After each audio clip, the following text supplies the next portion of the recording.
What's the small thing you cannot help silently judging other people for? Vagabooking. Especially if you're an adult. My friend's aunt is pushing 50 and she'll still post stupid crap like people who pretend to be your friend but talk crap behind your back aren't really friends. If you think I'm talking about you, I probably am. For real? You're a grown ass woman. Enough with this passive aggressive bullcrap. Till the term vagabooking. Same. I've only heard of subtweeting, but I don't go on Facebook so makes sense. Littering in public, even when there are beans around. I saw this kid in the supermarket parking lot one day. He's pulling all of this crap out of his trunk and putting it on the ground outside his car, which is about 8 spaces from the storefront and trash cans. I think he's rearranging stuff so he can fit his groceries in the trunk and go to my car to put my stuff in. Come back by with my cart, taking it to the corral like a civilized human being, and he's getting into the car, leaving all this crap he pulled out of his trunk like styrofoam and boxes and crap on the ground outside his car. I blurted out, "Are you just leaving your crap all over the ground for someone else to pick up?" Idiot just nods, gets into his car and drives away. What a peen. OMG, my husband refuses to take the cart back to the cart corral. He says it's taking someone's job. In reality he's being lazy. Besides that, how mad do you get when you see an open space and try to pull in but have to stop because 2 or 3 carts are in the spot instead of in the cart corral? He's an animal. People who talk down to their or bring up their flaws in front of others. This is a big one for me too. I have a friend who constantly complained about her husband right in front of him. She was always putting him down for how little money he made, how small her engagement ring diamond was, etc. I had to stop hanging out with them because it just made me mad and sad. My soul dies a little every time I see someone like that husband going through that. There was this couple I used to be forced to hang around because of other friendships at the time whom had this problem. The girlfriend would absolute wreck the guy anytime he got excited or started being goofy/silly. Like, lady, that is his personality, piss off. He doesn't have to be a tepid drone for you. Letting other people know that you think their hobbies and interests are stupid. I get it, you don't like the music I do, but do you have to tell me loudly? Yeah, I like soccer. Do you have to tell me you hate it? And it's not a real man's sport. I always try to be discreet and tactful when others like things I don't, in the cultural sense, but I've met way too many people who like to make sure it's clear that what you like is stupid. So I'm sitting at a bar for an after work drink with new coworkers, and I'm trying to get to know these folk to now break the ice, get a conversation going, whatever. 6 of us, sitting around talking. I make no attempts to hide the fact that I play Magic the Gathering. I have a nice big side grainwood island in my kitchen. I can seat 8 if I have to. I host a game every other week. Drinks, some food, whoever shows up shows up.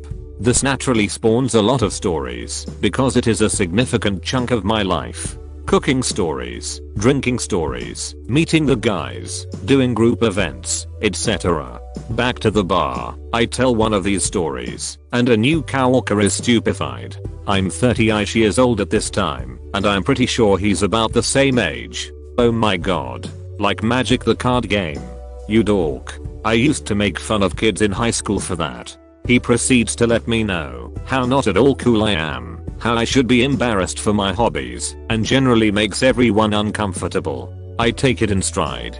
I don't care about this guy's opinion. I want to keep the conversation going, though, because work and coworkers, and it wouldn't be worth it leaving the conversation there. I ask, once he's done, what his hobbies are. Oh, I don't have hobbies. Really? You don't do something a week, or take time for yourself, or get out with friends on a weekend? What do you like to do? No, I have a kid. So, yeah, watch TV I guess. He shrugs, looks down, takes a swig. At least I don't play Magic though. I think I audibly groaned at that point. He was the worst. No hobbies? I used to make fun of people in high school for that. Phone screens during a movie. My mom did this recently. I told her to shut it off when the movie was starting, but she kept going on. Missed some important text on the screen that gave context. Then the people behind her started to yell at her to turn it off. She couldn't hear them because she was so engaged with her phone. After like 20 seconds of it, I again told her to put it away and she just said relax, and then I sternly told her again to put it away. She asked why are people yelling at me to turn it off? And I was like yes. She then turned it off, but later when the movie was over and we were walking back to the car I said you really need to turn off your phone when a movie starts, and she said it's not, like they can't see the movie anyway. Unbelievable. Oh. Your mom is inconsiderate too? My mom will talk to the characters on the screen. One time I shushed her and she angrily told me to shut up, so I moved up 2 rows. Do you know how she remembers that moment? You were so rude and it made me sad. You gotta be kidding me, mom. When people try to top your story every time, no matter what you say they have an experience which is the same or more intense, and you practically can't finish your story without them interrupting you with this. My brother used to be this way. He didn't do it on purpose, but had extreme social anxiety when he was younger. As he got older, he did it to try and belong in the conversation by sharing a similar story he had. He was trying to cope by attempting to show the other person he understood where they were coming from, not understanding that it was weird or off-putting. Only after college, when he was in a career, did it stop. He started sharing his own life stories, since he actually started to live and make new friends and experiences for himself. Because of my past with a one-upper, I always give them a chance to speak and share a new story. They're grasping at straws just to be there in the conversation, and I kind of get it. As soon as it happens, I always try to ask them a new question and let them talk as long as they want. I don't need their confirmation on what I said, as they're trying to do, but I put the conversation on them. Then, I one-up the crap out of them when they finish. I'm a one-upper myself, but I will always realize it a little too late after excitedly relating myself to the person sharing their story and got told off numerous times for interrupting them. It really sucked cause I will always go back home and beat myself up about it for being so selfish and self-centered. It would have been really nice if I had a friend like you. People who are assholes about things that come down to taste. Like this woman I work with. First time I met her I was talking to someone else about how much I love some books. She walks up and tells us that anyone who likes said author is stupid because everything they write in unoriginal drivel. Same goes for music, movies, TV shows. If you don't like something, that's cool, but don't be an asshole about it and think your taste is superior to everyone else's. So I see that as something people did as teens to try and look cool and sophisticated, but really think people should have grown out of that by about 26 plus. Unnecessarily dirty homes. Got a kid and toys are all over the floor? Fine. Have a dog with chew toys lining the hallway? Cool. But why the crusty crap on the couch? No. What smells like death in the kitchen? Am I next? Yep, there's a difference. Lived in vs dirty. Dirty is just nasty. And there is definitely a difference between things being strewn about and actually dirt and grime and trash build up. When people order their 1-year-old a Mountain Dew, I told my friend that I thought it was ridiculous that a 2-year-old was drinking soda. He was drinking out of a 2-liter. She said, oh yeah, I should have poured it into a cup. I had my 4 front teeth pulled at around 2 because I was fed that stuff for however long. They didn't grow back till I was 12, so I was walking around with only gum for 10 or so years. Sugar doesn't play around. People that don't use headphones. I'd be in the living room watching TV and suddenly my roommate would start listening to some stupid video on Instagram or YouTube with the volume up loud enough I could no longer even hear the TV. Like seriously? Or when I'm at work and the guy next to me starts listening to something without headphones. They cost like $8 at Walmart. People. My brother is guilty of this. I'll be on the couch watching something on TV or YouTube, smart TV, and he'll start watching something on his phone at maximum volume. So to combat this, I've recently started cranking the volume on the TV up to 50. When he does that, easily drowns out his phone. No problem. If I want to collapse the house, I'll crank it up to 100. This TV is very loud. When I'm alone, I usually have it at 8 or 10.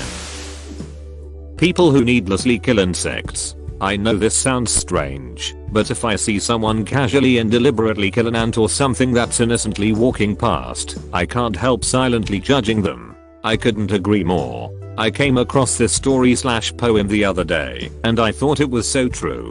She asks me to kill the spider. Instead, I get the most peaceful weapons I can find. I take a cup and a napkin. I catch the spider, put it outside, and allow it to walk away. If I'm ever caught in the wrong place at the wrong time, just being alive and not bothering anyone, I hope I'm greeted with the same kind of mercy. When I was 2, I was sleeping in my crib as innocent as can be. I was bit on my right forearm by a brown recluse. After 3 days, green skin was melting off my arm and doctors told my parents to expect imminent death. I wish that spider greeted me with your same kind of mercy. Frick that spider.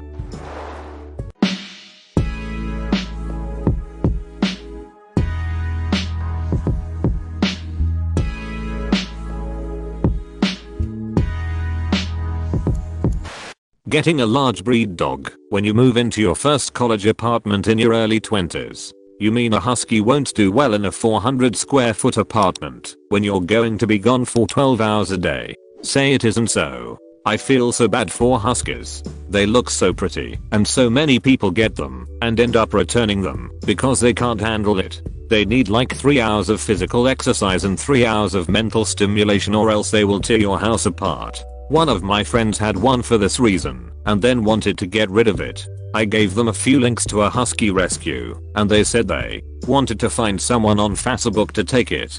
We aren't friends anymore. My brother keeps going on about wanting a husky or another high energy breed, and I keep telling him that they are hard work. As someone who works in a restaurant, table etiquette, or lack thereof, food winding up on the table and floor, use napkins not put on plates after they're done, so we have to pick them up. Kids making lots of noise/being brats/running around the restaurant and parents just letting it happen. Technology, phones, tablets, etc. out at the table. No attempt to help waitstaff like me and several others collect their plates when they are difficult to get to. Children drawing/putting stickers on the table. Parents parking strollers right in front of staff doors or emergency exits, and no one pushes their chairs back under the tables when they leave either. The way people behave in a restaurant says a lot about their character to me, and honestly I'm just living in a town full of disgusting self-centered slobs. People who are loud in libraries, or parents who do nothing when their kids are being obnoxious in libraries. Just last night, I almost reprimanded a kid for running around and being disruptive. I pictured it in my head, whispering SHHH. You're in a library. But the mom herself was talking loudly to her friend, and I worried she might get up in my face for saying that to her kid. I already knew she had no problem being loud, and I didn't want to cause more of a scene than they already were. I had a momentary feeling of justice flash through me as I imagined confronting her, but inevitably chickened out. I also didn't want to be like a cranky old lady yelling at kids to get off her lawn. But libraries are a sacred place for their stillness, and that little crap ruined it.